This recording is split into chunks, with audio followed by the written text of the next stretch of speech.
महिला मंडल की सम्मानित बहनों को मेरा कोटिशाह राम राम एवं अपने से बड़ी बहनों को प्रणाम। बहुत सुंदर 2 मई सन 2021 से आपके सुंदर श्री सुंदरकांड जी का पाठ संगीत में भजनों के माध्यम से लगातार श्रवण कर रहे हैं। बहुत अच्छा लग रहा है। भगवान का चिंतन और सिमरन कलयुग में प्रधान माना गया। कलयुग केवल नाम आधारा, सुमर सुमर नर उतरहि पारा। हरि कली काल में केवल भगवान का नाम ही सहारा है, भव सागर से पार होने का एकमात्र सहारा। आप लोगों ने करीब 7 महीनों से लगातार श्री सुंदरकांड जी का पाठ करके सबको अमृत रस से सराबोर कर दिया। भजन भी आप लोग बोलती हैं, अपने आप भी पवित्र हो रही हैं, दूसरों को भी पवित्र कर रही हैं। और इस विपदा के समय में जो आपने सहारा लिया भगवान के नाम का, बहुत अति सुंदर, हमें बड़ी प्रसन्नता है। हम आप सभी के कुशल क्षेम की, स्वास्थ्य की, दीर्घ आयु की, पारिवारिक कुशलता की, स्वमंगल की कामना करते। पूज्य गुरुदेव आप लोगों की भावनाओं को देख रहे हैं। शुक्ल पक्ष में आज आप पावन ग्रंथ श्री रामचरितमानस का पाठ प्रारंभ कर रहे हैं खुले रूप में। इसमें 7 कांड हैं और नमन प्रायण है, मास प्रायण है। महीने में प्रतिदिन कितना पढ़ा जाए वो भी इसमें है। 9 दिन में इसका पाठ कैसे किया जाए वो भी इसमें है, कहां तक किया जाए। और अखंड पाठ भी होता है इतना, यानी कि 24 घंटे का श्री रामचरितमानस का। इसमें सुंदर 7 कांड है श्री रामचरितमानस में। श्री बालकांड, श्री अयोध्या कांड, अरण्य कांड, किष्किंधा कांड, श्री सुंदरकांड, लंका कांड एवं उत्तर कांड। 7 कांड का अर्थ है 7 सोपान। सोपान का अर्थ होता है सीढ़ी। सीढ़ी में 2 गुण है, एक चढ़ने का और एक उतरने। हम अपने जीवन में शुभ कर्म करके, अच्छे कर्म करके, भजन कीर्तन करके, सत्संग करके ऊंचे भी जा सकते हैं और अपने अशुभ कर्मों के कारण, बुरी संगति के कारण नीचे भी आ सकते।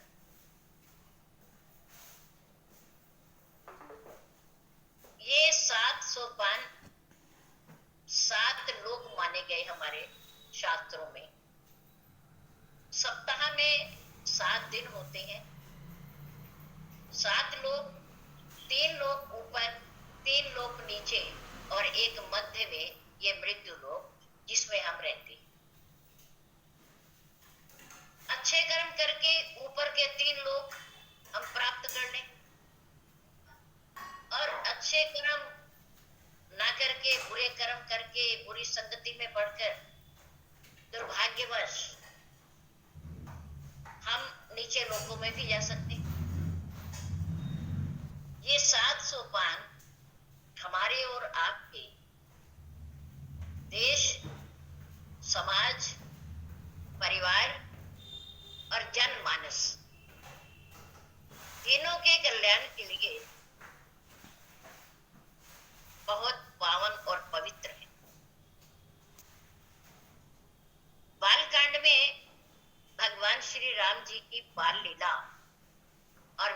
उत्सव। अयोध्या कांड में राजा दशरथ जी का अपना उत्तराधिकारी बनाने का विचार और मां कैकेयी के द्वारा 2 वरदान मांगकर 14 वर्ष का वनवास भी। उसके बाद भरतलाल जी का अपने बड़े अग्रज भैया से चित्रकूट पर मिलने जाना, उन्हें वापसी के लिए मनाने का प्रयास करना, लेकिन प्रभु श्री राम अपने माता पिता की आज्ञा पालन को धर्म मानते हैं और वो धर्म का पालन करते हुए आगे जंगल में गए, वन में गए। अरण्य कांड का अर्थ है, अरण्य का अर्थ होता है जंगल, वन, और भगवान राम को वन का ही राज मिला। 14 वर्ष तक उन्होंने वन में ही घूमना है।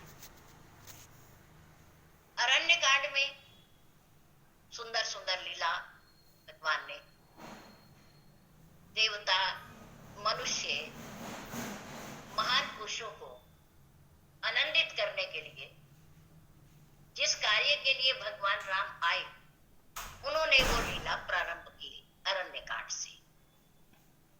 12 वर्ष तक भगवान राम चित्रकूट पर रहे। उसके बाद आगे बढ़े महान पुरुषों की आज्ञा लेकर।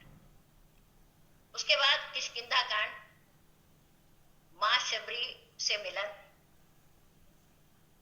किष्किंधा के राजा सुग्रीव से मिलन, बाली का वध, और सुग्रीव जी के द्वारा सेना को इकट्ठा करके मां की खोज के लिए भेजना। श्री सुंदरकांड में दक्षिण दिशा की ओर जाने वाली सेना में प्रधान वानर सेना में श्री हनुमान जी, श्री जामवंत जी, श्री अंगद जी, नल और नील, पवन देव जी आदि आदि उसमें थे। और ये सौभाग्य बजरंग बली हनुमान जी को मिला कि वो समुद्र को पार करके लांघ कर लंका में पहुंचे, मां से मिले। ये तमाम आपने 7 महीनों में श्री सुंदरकांड जी में पढ़ा और सुना भी। आप अच्छी तरह से समझ गए होंगे उसे। उसके बाद लंका कांड, सागर पर पुल बांधना, पांडवों के द्वारा पत्थर लाकर और उस पुल से सेना का पार जाना, भगवान राम का और सेना के साथ सुबेल पर्वत पर छावनी बनाना, यानी लंका में प्रवेश, लंका से युद्ध, रावण का वध होने के बाद विभीषण राजा बने और राजा बनने के बाद मां सीता की वापसी, उसके पश्चात अयोध्या में आने के बाद प्रभु राम जी का राज तिलक। उत्तरकांड में जीवन की हर पहेली का उत्तर है, हमारे जनमानस के हर प्रश्न का उत्तर है। उसमें आप जो भी चाहोगे, आध्यात्मिक, दैहिक, दैविक, भौतिक, सांसारिक, समाज से संबंधित किसी भी प्रश्न का, अपने से संबंधित, अपने जीवन से संबंधित कोई भी प्रश्न आप मन में सोचोगे, आपको उसमें उसका उत्तर मिलेगा। बहुत गोस्वामी तुलसीदास जी ने दोहे पर लिखने के बाद अपनी लेखनी रखी, मौसम दीन न दीन हित, तुम समान रघुबीर, अस विचारी रघुवंश मणि, हरहु विषम भव पीर। काम ही नारी प्यारी जिमि, लोभई प्रिय जिमिताम, तिमि रघुनाथ निरंतर, प्रिय लागौ मोहि राम। इस दोहे को लिखने के बाद उन्होंने अपनी लेखनी रख दी। उत्तरकांड उन्होंने ने लिखा, वो लव कुश कांड। लव कुश कांड महर्षि वाल्मीकि जी ने सतयुग में भगवान राम के अवतार से पहले अपनी लेखनी से उसे लिखा और संस्कृत भाषा में लिखा। लेकिन श्री रामचरितमानस अवधी, हिंदी और संस्कृत इन तीनों भाषाओं में लिखी गई है, जो बहुत सरल, आसान पढ़ने में और समझने में। आप जैसे जैसे पढ़ते जाएंगे ऐसे ऐसे आपको और आनंद आता है। जैसे जैसे इसमें डूबते जाएंगे आप आनंदित होते जाएंगे, आपको लगेगा और पढ़ें और पढ़ें और पढ़ें। ये ऐसा पावन ग्रंथ है, पारिवारिक ग्रंथ है। इसमें सभी संबंध हैं जो हमारे परिवारों में होते हैं, समाज में होते हैं, वो सारे संबंध इसमें हैं। और किस रिश्ते का, किस संबंध का क्या धर्म है और उसको किस तरह से परिवार में सुख शांति कायम रखने का, स्थिर रखने का तरीका हमें श्री रामचरित मानस से प्राप्त होता है। त्रेता में राजा दशरथ का राज्य एक फुटबॉल की तरह बना। एक पाले में भरतलाल जी और एक पाले में प्रभु राम है। प्रभु राम राज्य की फुटबॉल को भरत की तरफ फेंकते हैं और भरतलाल जी उस राज्य की, जिस राज्य को, खजाने को, सेना को देख करके स्वर्ग में बैठे हुए राजा इंद्र भी लालायित होता है। कुबेर धनाधीश भी जिस राजा के खजाने को देखकर लालायित होता है, ऐसा राज्य भरतलाल जी राम जी की ओर फेंकते हैं उस फुटबॉल को। लेकिन उनमें से कोई भी लेने को तैयार नहीं है। लेकिन त्रेता में, द्वापर में हस्तिनापुर का राज्य पांडव और कौरव के बीच में घमासान युद्ध का कारण बना। समय पलटा, युग बदला, बुद्धि पर प्रभाव हुआ, दिमाग पर प्रभाव हुआ, विचार बदले। लेकिन प्रभु राम से कहा गया वन जाने से पहले कि आप वन नहीं जाएंगे, हम बहुमत आपके साथ हैं। कैकेयी और मंथरा केवल 2 और पूरी अयोध्या जनता आपके साथ। आप वन क्यों जा रहे हो? आपकी तो जीत ही जीत है। आप बहुमत में हो, वो अल्पमत में है, आपकी जीत है। प्रभु राम ने कहा नहीं, मैं माता पिता को अपने भगवान के समान मानता हूं, उनकी आज्ञा का पालन करना मेरा परम कर्तव्य है। और फिर मैं राज्य पाने के लिए वोटिंग नहीं करवाना चाहता, मैं सर्वसम्मति से राज्य चाहता हूं। सारे वोट मेरे पाले में हो, मेरे पक्ष में हो, विपक्ष हो ही ना कोई, ऐसा राज्य मैं चाहता हूं। ये मेरी गलती है, मेरा अपराध है कि इतनी बड़ी अयोध्या नगरी में, और अयोध्या नगरी में मेरे पिताजी का राजमहल, और राजमहल में मेरा अपना परिवार, और मेरे ही परिवार में मेरे 2 वोट मेरे विपक्ष में क्यों गए? क्यों गए? इसका अर्थ ये है कि मेरे में कोई ना कोई गलती, मेरा अपराध है, जिस कारण ये मेरे ही परिवार के 2 वोट मेरे पक्ष में नहीं। इसलिए मैं वन जरूर चाहूंगा।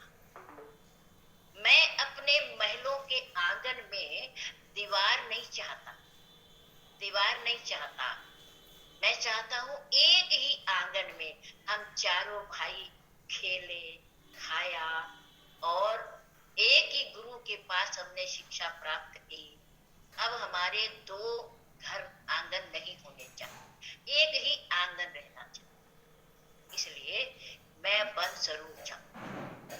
ये भगवान राम मर्यादा पुरुषोत्तम, पुरुषों में उत्तम मर्यादा का पालन करने वाले भगवान राम, जिनका चरित्र आप इसमें पढ़ोगे। श्री रामचरित मानस। आज सोमवार का दिन, भगवान शंकर जी का दिन, और ये जो श्री रामचरित मानस, ये इस जो पावन ग्रंथ का नाम है, ये किसने रखा, कब बनी, ये आप इसी ग्रंथ के बालकांड में पढ़ोगे। इसमें लिखा हुआ है कि श्री रामचरित मानस मुनि भावन। श्री रामचरित मानस, प्रभु राम के चरित्र गुणों का, मानस में ना मानसरोवर, मानसरोवर, मानसरोवर कैलाश पर्वत की ओर जाते हुए है, बहुत कठिन चढ़ाई है उसकी, और उसमें मानसरोवर में हंस रहते हैं, वहां मोती ही मोती है जो उनका भोजन है, जो वो खाते हैं हंस। ऐसे ही ये श्री रामचरित मानस मानसरोवर, इसमें भी मोती है और इसमें भी हंस हैं। मोती कौन से हैं? प्रभु राम के गुणों के मोती। और हंस कौन है? आप जैसे सज्जन, आप जैसे भक्त, भगवान राम के चरित्र गुण रूपी मोतियों को ग्रहण करने वाले, पढ़ने वाले और सुनने वाले। ये श्री राम चरित मानस मानसरोवर, जिसमें राम के गुणों के मोती भरे हुए हैं, उसे हमने हंस बन करके चुपना है। हंस विवेक का प्रतीक होता है। विवेक, उसकी जीवा में एक गुण होता है, क्या कि वो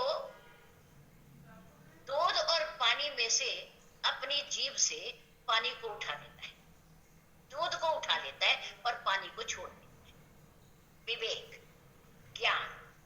ऐसे ही हम और आप भी इसमें से अपने जीवन में काम आने वाले भगवान के गुण रूपी मोतियों को चुगेंगे अपनी वाणी के द्वारा। श्री रामचरित मानस प्रारंभ करने से पहले सबसे पहले श्री गणेश जी की वंदना, एक श्लोक में, एक दोहे में, और फिर पूज्य गुरुदेव जी की वंदना, उसके बाद भगवान राम जी की वंदना, उसके बाद भगवान शंकर जी की वंदना। गोस्वामी तुलसीदास जी, जिनकी लेखनी से ये आबद्ध हुआ ग्रंथ पावन, कलयुग में हिंदी भाषा में, अवधी भाषा में और संस्कृत भाषा में, बहुत आसान और सरल। रचि महेश निज मानस राखा। इस पवित्र ग्रंथ को भगवान शंकर जी ने रचना करके अपने मानस बना हृदय में रख लिया। और जब उनका विवाह मां पार्वती से हुआ, गौरा से हुआ, तो उन्होंने आकर के भगवान शंकर जी से भगवान राम जी की कथा पूछी कि मैं ये सुनना चाहती हूँ, पिछले जन्म में तो मेरा बहुत बड़ा नुकसान हुआ, मैंने भगवान पर संशय किया, आपकी बात को मैंने नहीं माना, पर अब मैं आपके श्री चरणों में बैठकर उस पवित्र पावन कथा को सुनना चाहती हूँ, आप मुझे सुनाइए। जब ये कहा तो भगवान शंकर बड़े प्रसन्न, बहुत प्रसन्न। और आप लोगों ने जब ये कहा, हमारी बहन पूनम जी ने आप लोगों के माध्यम से, आप लोगों के द्वारा जब ये कहा कि हम श्री रामचरित मानस का पाठ रखना चाहते हैं तो हमें भी बड़ी खुशी, बहुत खुशी होती कि हमारी बहनें आगे बढ़ रही हैं। नहीं तो आदमी सोच लेता है कि करीब 7 महीने हो गए हमें कीर्तन करते हुए, श्री सुंदरकांड जी का पाठ करते हुए, अब थोड़ा विश्राम कर लेते। लेकिन भगवान शंकर जी ने माँ पार्वती को धन्यवाद दिया, और धन्यवाद आगे आप पढ़ेंगे लिखा हुआ, धन्यवाद एक बार नहीं, 2 बार नहीं, 3 बार, 3 बार धन्यवाद। धन्य धन्य धन्य गिरिराज कुमार, तुम समान नहीं को उपकार, तुम्हारे समान कोई जगत का हितैषी नहीं। पार्वती जी ने कहा, प्रभु कैसे, मैंने क्या उपकार किया है, आपने मुझे इतनी बार धन्यवाद धन्यवाद धन्यवाद कह दिया।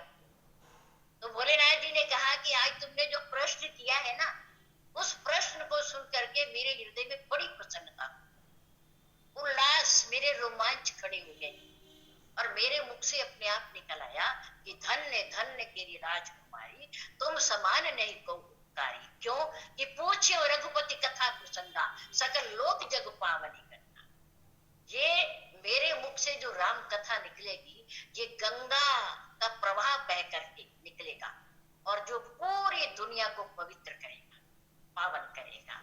जो जो इसमें डुबकी लगाएगा वो पावन होता जाए, वो पावन होता जाएगा। ये इस पावन ग्रंथ की विशेषता है। तो रचे महेश निज मानस राखा, 22 समय शिवासन भाका। समय आया, अधिकारी मिले, और उन्होंने भाव से सुनना चाहा, तो भगवान भोलेनाथ जी ने पार्वती जी को ये ग्रंथ सुनाया।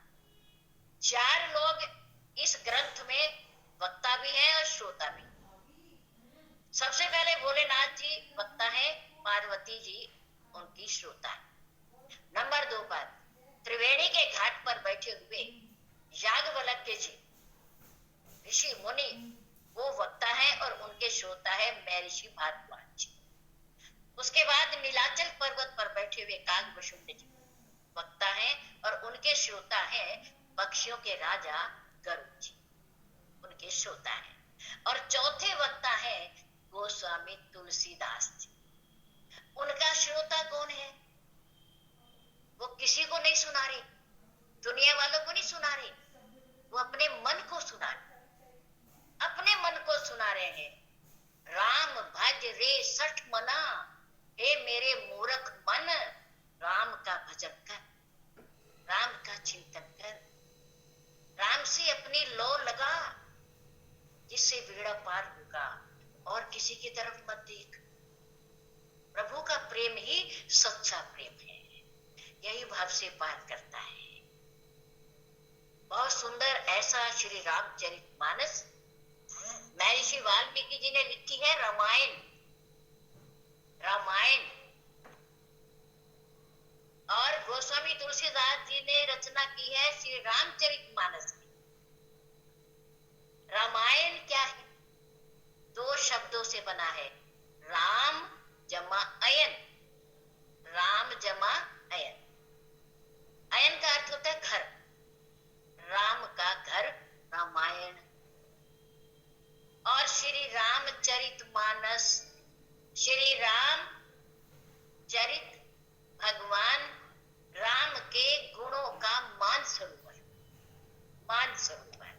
इसमें लोग डुबकी लगाते हैं, आनंदित होते हैं। तो रामायण और श्री रामचरित मानस एक संस्कृत में है, एक हिंदी में और अवधी भाषा। इसलिए आज इस सुंदर पावन सरल सहज और आसान ग्रंथ का शुभारंभ हो रहा है भोलेनाथ जी के पवित्र दिवस में, और उन्हीं की कृपा से, उन्हीं की अनुकंपा से। यही सुमिरत सिद्धि